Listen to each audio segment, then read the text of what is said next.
I do believe we're live. All right. Thanks for joining me. I'm going to start doing these regularly, and it's going to be a good time. So these are going to be cool, kind of very structured lessons. So thanks for joining. And if you are joining right now, drop a comment below in the chat and let me know where you're watching from. I love to see this stuff. Also, just let me know kind of like, let me know, where you're at with your guitar journey in there, or like what kind of guitar you play. Drop it in there. I'd love to hear it. So if you can hear me and you can see me, let me know what's going on and let me know where you're from. All right. I'd love to hear from you right now. So I'm just going to kind of jam a little bit here before we get started. I'm just going to loop something real quick. Okay. So.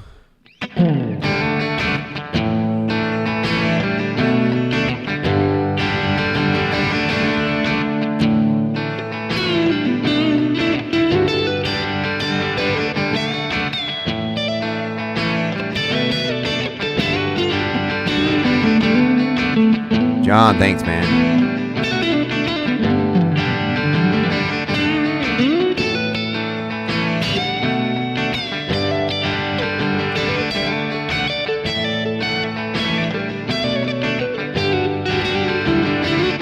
John Hoffman, welcome.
All right, let's jump into this thing. Thanks for letting me know where you guys are watching from.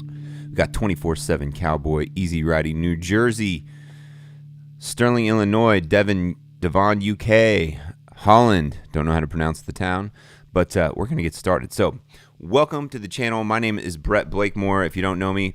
And we're going to start doing some live lessons here, and we're going to jump right in. What's up, Orlando? All right. So let's jump into this, okay? So these are kind of our live lessons that I like to do in between my like fully produced ones. So what we're going to do today, all right, the first thing you need to do is make sure that you get the PDF, because we're going to talk about caged and how it relates to triads, all right? There's some tricks that you can do here that people don't really think about, all right? So there's a lot more that goes into mapping out the fretboard with caged than you might think, and you need to learn it, all right? So if you haven't done this, grab your guitar, follow along live. If you're not watching live, enjoy it, watch it later, but make sure you grab your guitar and join the free course. So there's a tab below, but you're going to join what's my free tab course, all right? So it's in the description. Once you join that, you're going to get access to a ton of free lessons plus all the YouTube content. All right. So all my YouTube stuff is going to start going in this one free course. And when you sign up for that free course, and I'm not going to spam you, you're going to get access to that. All right. You'll get a little login, and then you'll just be able to have access to it forever and ever. So grab that PDF, follow along with me. And let's give it a shot here. All right. Somebody's saying they couldn't find it. You got to wait. You'll get an email back. You'll register and you'll have access to that. Okay. So let's jump into this right now. If it doesn't work, I will adjust it and make sure it's there. So here we go. Caged, tricks, and triads. All right. So first thing you need to know is all the triads are built into all the major triads are built into your caged system, okay? It's another huge reason for learning the cage stuff, all right? So one thing you have to remember is you can't do the cage system unless you understand it. So I'm going to give you a quick kind of bird's eye view of what it is, all right? It's pretty simple. All you're doing is mapping out major chords across the fretboard with this easy to understand system. And we're relating this stuff to open chord C, A shape, G shape, E shape, and the D shape, okay? So that's kind of where this is all coming from. We're not referring to these as C, A, G, E, and D anymore. We're just referring to the shapes, okay? So you want to refer to the shapes, all right? So now what we're going to do is we're going to do these in D. So I'm going to map out all the cage shapes in D, and I'm going to show you the simplest way to understand how this cage stuff goes. So don't glaze over this. Make sure you understand it, because this is part of understanding the tricks behind how you find the triads within the cage system. And that's really what's happening here and what you want to be able to grasp, okay? So check this out. See if I can get a good angle going here. So we know this is D chord, but that's our D shape for caged, and it's our D shape in general, okay? So check this out. We've got this C shape of caged right here, and it'll all be in the PDFs. Let me just double check this tuning after soloing there for a second. Here's the live element for you right here, tuning live on YouTube.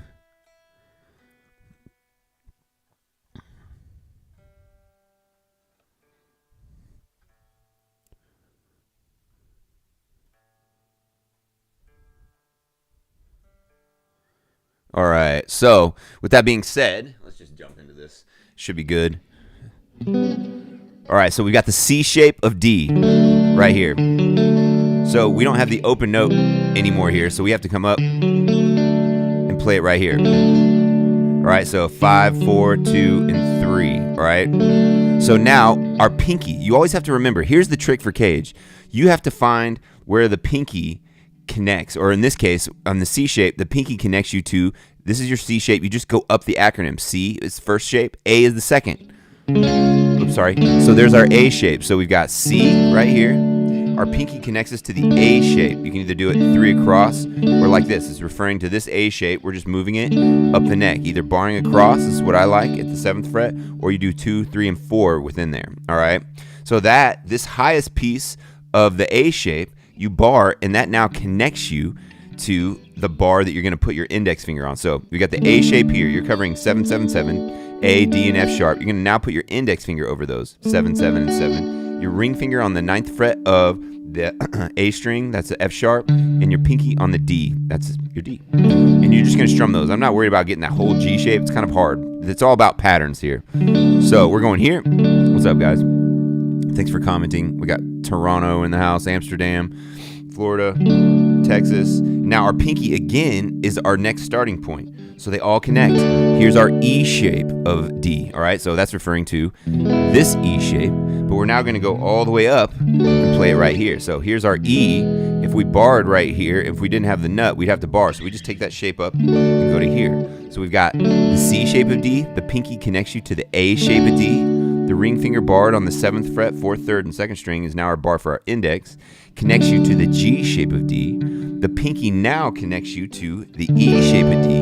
And the pinky again, 12th fret D is our root, connects you to the one nobody likes, the D shape of D right here. So the trick with this one is nobody likes that stretch between the index and middle, all right? So you're going to come all the way up and just get rid of that index. Once you understand that the root is the 12th fret, you can just play the little triad here, even though it's not in root position, all right? So boom, there's your first trick. Your first thing that you want to understand is that there are triads built into every single one of these caged shapes, all right? For today, I'm going to go over the cage shapes, or the triads that are built into the cage shapes on the first 3 strings, so on the E, B, and G, okay? So if I play this right here, if I play this shape right here, we've got triads built in. I don't know if I'm going to go over all these today, depends on the timing that I have here, but we're going to go over definitely the first 3 strings. So look, there's a triad right there. You've got a triad built in to this D chord that is off of the C shape. There it is right there. All right, so there's trick 1. You've got to know that that covers that. That covers the D shape, and it overlaps with our C shape. So you've got a shape right here, a D triad shape. All right, now if we go up to the A shape from here, all right? We've now got another triad off the first 3 strings. It's this, all right? So this triad here, this one, I need to step back a second, that is the 5th in the bass. So we've got a triad is just 3 notes, root, a major third, a major triad is a root, a major third, and then you've got the root, major third, and the 5th. In this case, we've got the 5th in the bass. All right, the major triad for D is spelled D, F sharp is your 3rd, and A is your 5th. In this case, the A, D, and the F sharp are on the top here. So that's out of this. Now, if we connect that to our A shape, this is a cool way to just get way more value out of your cage shapes than just working up the neck. That's just the start. Just getting the shapes of the neck is just level 1. Everybody always stops with that. You can't stop with that. This stuff has to be memorized, and you got to be able to see all the stuff that's going on behind the scenes of each cage shape, okay? So then we've got the D shape the A shape of D right here. We've got a triad in root position, a D triad again off the first 3 strings. Let me zoom in just a little bit so you can see my hand a little bit better here. All right. So we're right here. All right, so we were here on our A shape of D. And look, we've got a triad right there. All right, so this C shape, our first triad on the first 3 strings is right there. That's 5th in the bass, D, or A, D, F sharp. We go up to our A shape, we've got a triad on the upper 3 strings, E, G, and B, E, B, and G, however you want to think of it. And you've got this right here. This is a root position triad. This is D, F sharp, and A. So within each cage shape on the first 3 strings, you've got triads built in, all right? If you haven't checked out last week's or 2 weeks ago's triad lesson, that's more some application, so on how to use these triads up the neck, okay? So now this D shape or A shape of D connects to the G shape of D. The thing about this one is there's no triad we can really grab on the first 3 strings from the A shape or the G shape of D right here, okay? So what we're going to do is we're going to skip over that one, and we're going to go to the E shape of D right there, okay? And our upper 3 strings, boom, there's another triad. This one is the 3rd in the bass, okay? So let's take a look at that. We've got F sharp, A, and D just right there, okay? So right there is the one I'm talking about. So now let's review. You got the C shape. You got a triad built in right there. A, D, F sharp. Okay. Then you've got the A shape. We've got the upper 3 strings. The triad built in right there. Root position. D, F sharp, and A. We skip the G shape because it doesn't really work on the first 3 strings the way we spell the notes. And then we go to the E shape. The E shape is right here, but we have a triad there. So we've got 3rd, 5th, and root. Now we can keep going to our D shape, which connects to our E shape. And you've got that overlapping D triad right there, which connects to our C shape of our cage right there. So look, right away, you can do this on all string groupings, all right? That's the trick, is you can go here and you can play your triads off of this, and you can work all the way up, okay, using cage off of all 4 string groupings. The string groupings I'm referring to are the first 3 strings, E, B, G, then you've got B, G, D, and then you've got G, D, A, and then you've got D, A, and E. So string grouping 1, 2, 3, and 4. Each cage shape has some sort of a triad built into each one of these as you work up the neck. And that's something that people don't study too heavily, but that's another way to kind of really understand how these cage shapes all connect, okay? That's something huge that you've got to be able to kind of work through on your own, and I'm here to just kind of help guide you through that, okay? If you want more guidance with this type of thing and you want to be able to talk to me and get feedback from my lessons and all that stuff, you've got to check out my All Access Pass. There's a link below, and the best way to go for it is to just get the whole year. Don't do the monthly thing. Commit. Get the whole year. There's a link below. Get in there and join it. You'll see me live a couple times a month. There's a community where you can ask questions and you can post, and you get access to all of the courses and all of this type of content on steroids, essentially. Okay, so we've got the D and the C shape right here. There's our triad built into the top right there. All right, and then we've got the A shape. We have a triad built into the upper 3 strings. That's root position. This one was 5th in the bass. Root position, And then out of our E shape, we've got this one, that's third in the bass. So you can actually work on these triads based off of all of your caged shapes, okay? So that's the key thing here, is to remember. There's one, there's one. And the triads are key to being able to leveling up and knowing exactly where you're at all times when it comes to playing through progressions, all right? You just have to be able to piece these things together. I'm here to kind of give you some light bulb moments and make it much easier for you to understand. Okay, so, and then if you go up, you got the E shape, and you got F sharp, A, and D right here. You can keep going, and now you're back to that D shape. That's A, D, F sharp.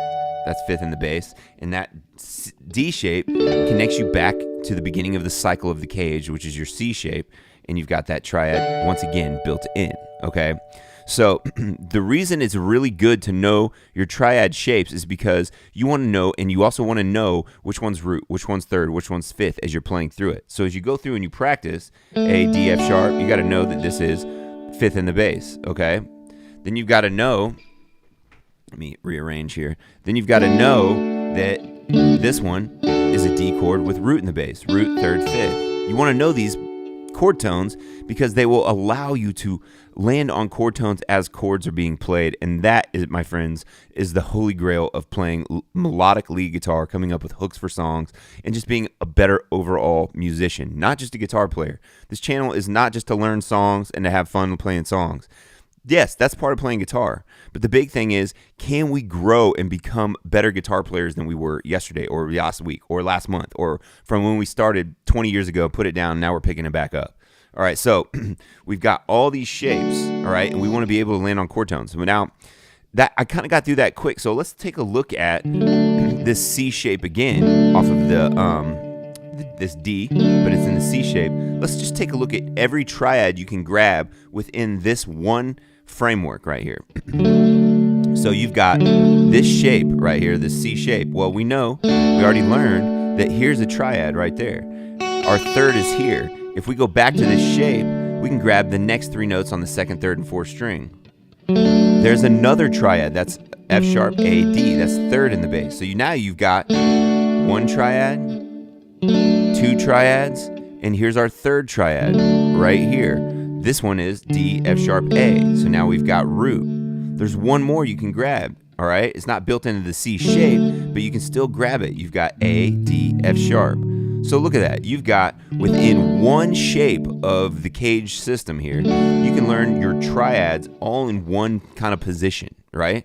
That is a cool trick to understand because cage is one thing. Being able to really play through these things and understand the tools that are built into each cage shape is a totally different thing, okay? And I have a whole course on this on my All Access Pass. That link is below, so check it out.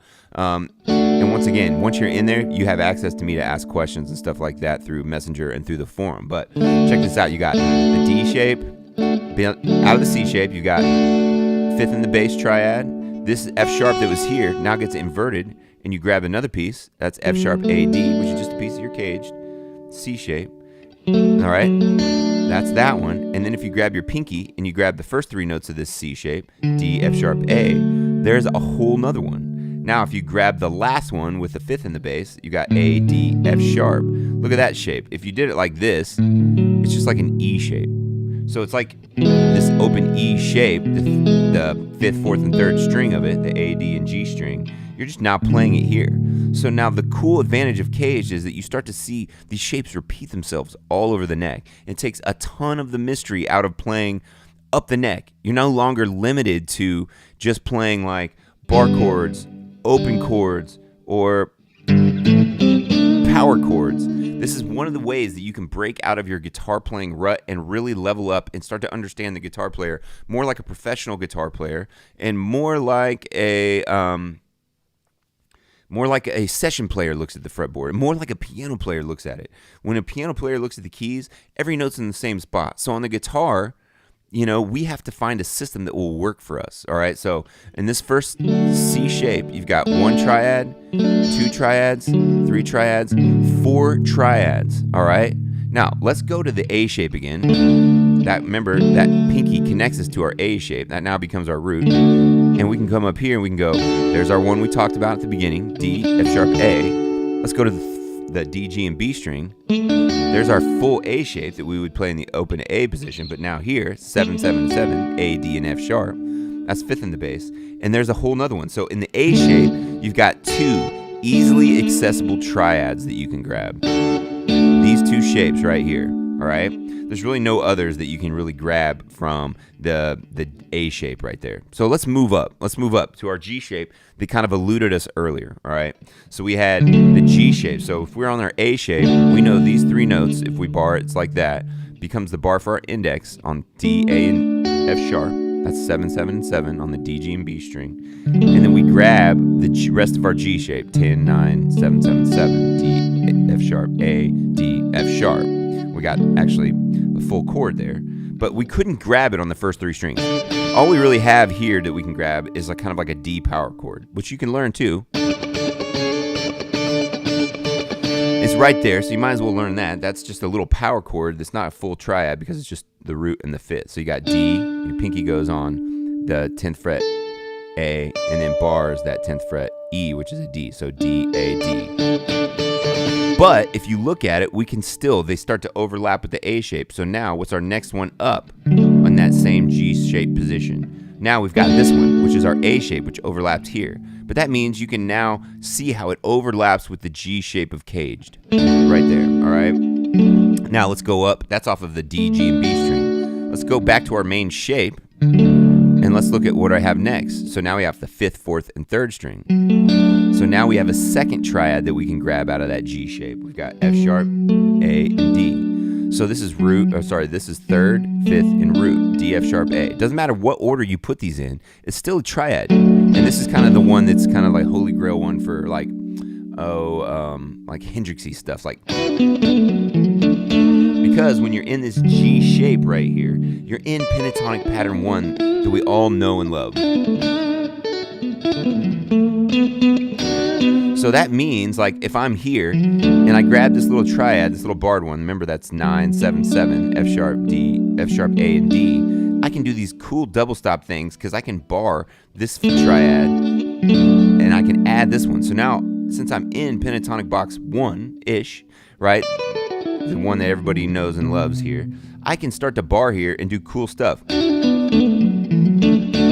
Do some double stop sounding stuff. This one's really useful and I use it a ton. All right, so like, right, I'm in I'm in D, not B minor, but so now I can do some cool stuff like,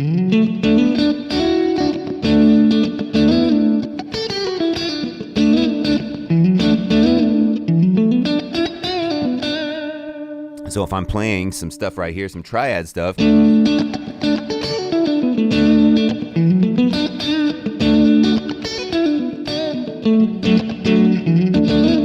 all kinds of cool stuff right there, all right? And the goal is to be able to do that in each one of the cage positions. If you know your triads and you know your pentatonic that fits around it, you're going to be off and running, all right? So we did, out of the G shape, we didn't really have anything but a power chord on the first three strings, E, G, and B, E, B, and G. But we had the A shape off of the D, G, and B, 7, 7, and 7. And then we have this third in the bass one, and that's F sharp, A, D. And we have one more, look. We have this one, so we have D, F sharp, and A. That's root position. So we have triads built into each one of these cage system shapes, right? So there's that one. So now our pinky, once again, connects to our E shape right here. So let's take a look. We already learned this one off the first three strings. It's first inversion, meaning the third in the bass, F sharp, A, D. But what about off of the B, G, and D string? Well, we have a root position D. So now we have 12, 11, and 10, D, F sharp, A. So out of this E shape, too many names here, we've got F sharp, A, D, and if we move our root to the 12th fret of the D, we've got D, F sharp, A.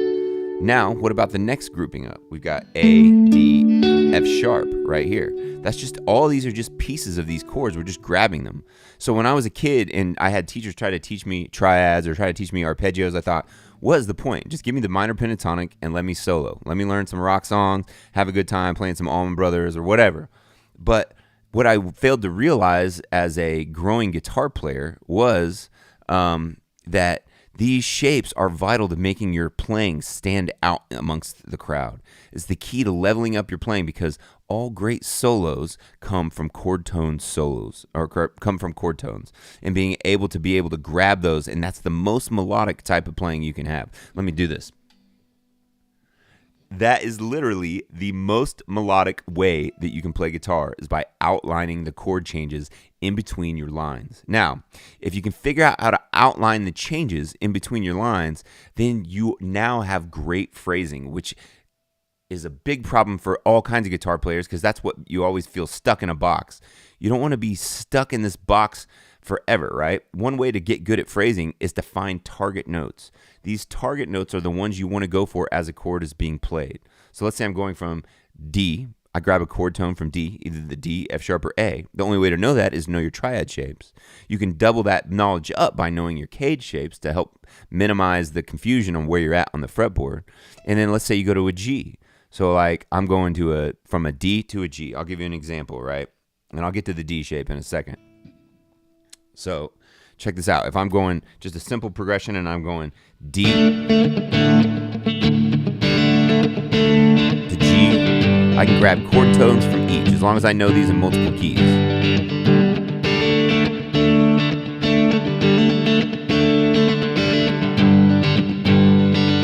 So here's the idea.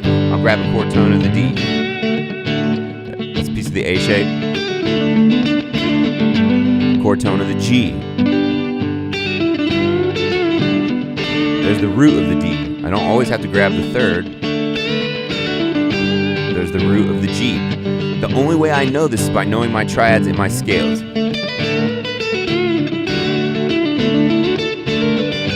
There's the third of the B of the G. Third of the D. Third of the B of the G, all right?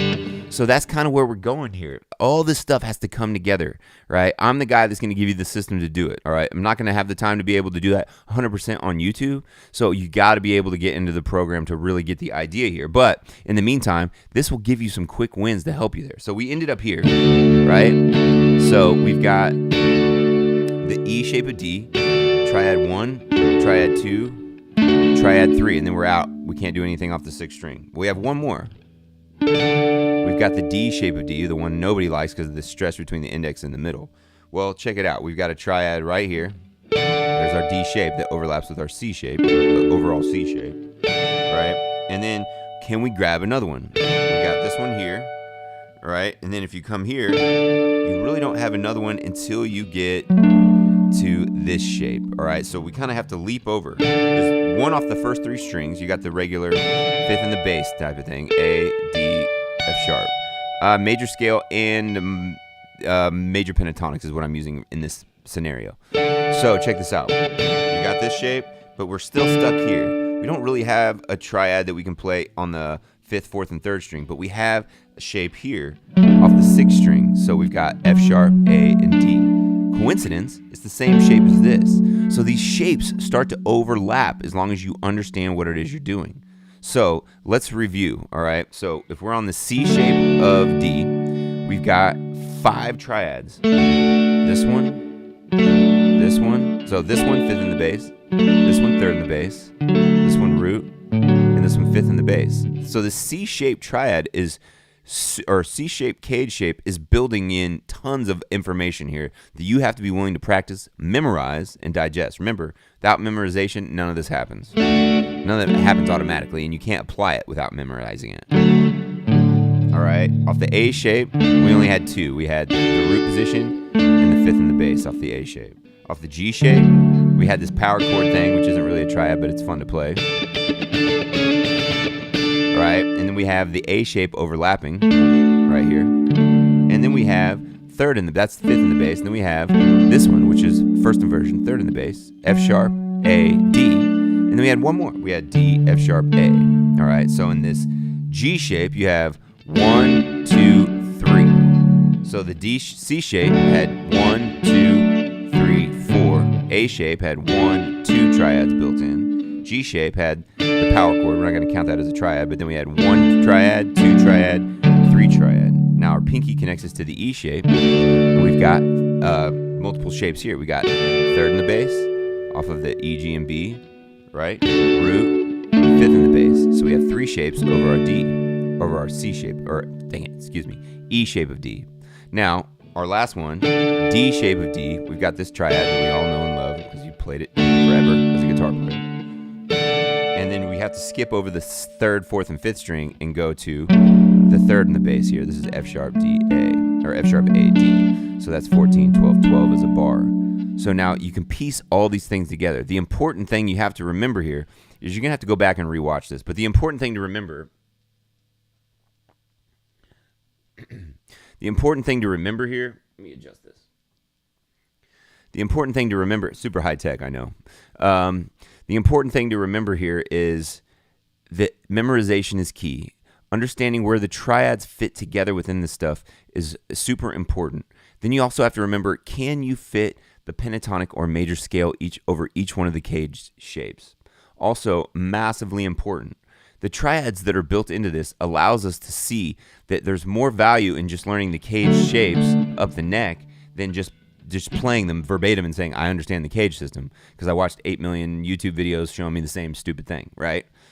That's just like the surface level, right? We're trying to take the mystery out of the fretboard. To take the mystery out of the fretboard, we need systems.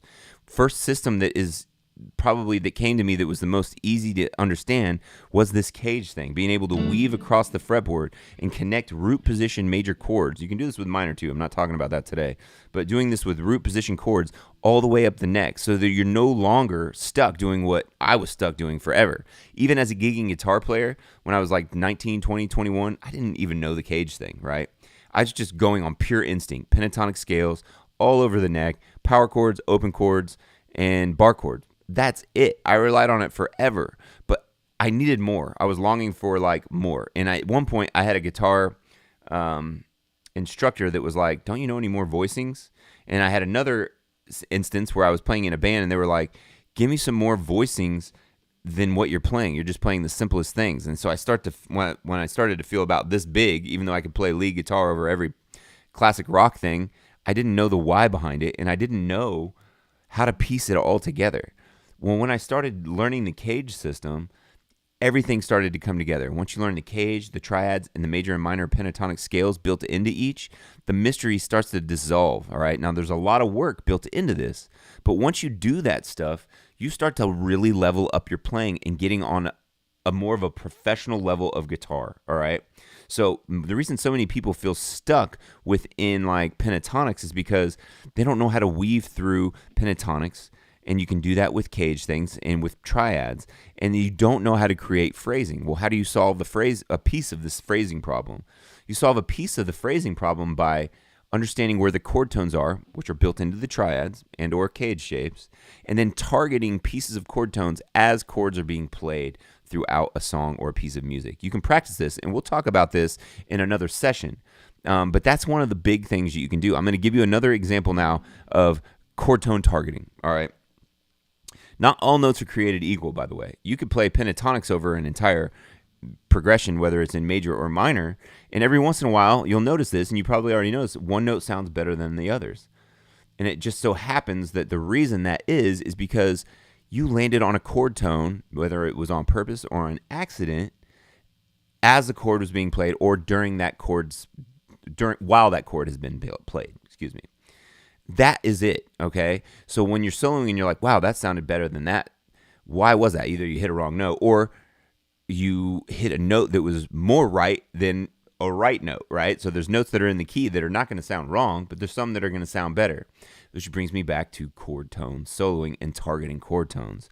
So this is a good way to kind of get a glimpse into that type of thing.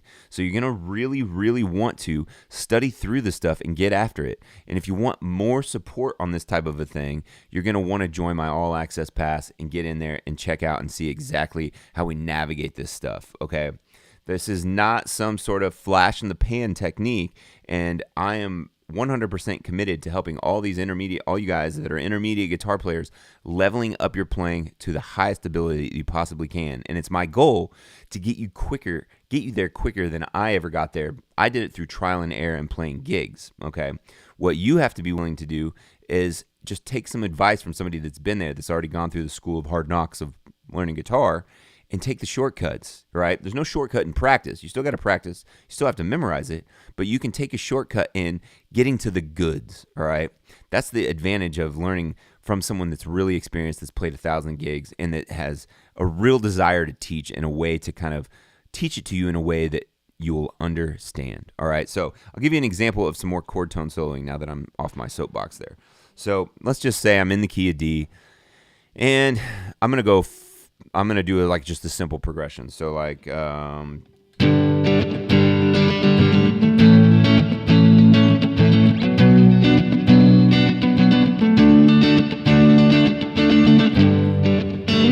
of G, third of A, that's the seventh of that, and then third of D. All right, so my progression is G, A, B minor, and then D. All right, so I'll go back through. I should have explained that first. So over the G, I'm going to play the third. The A, I'm going to play the third of A.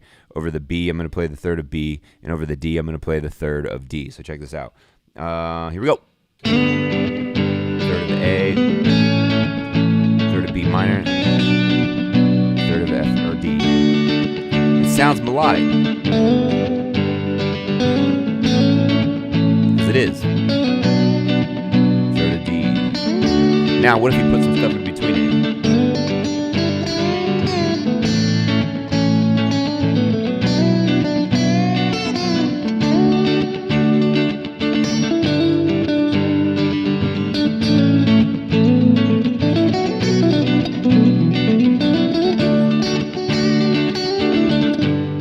Third of G, third of A, third of B minor, third of F, D, F sharp.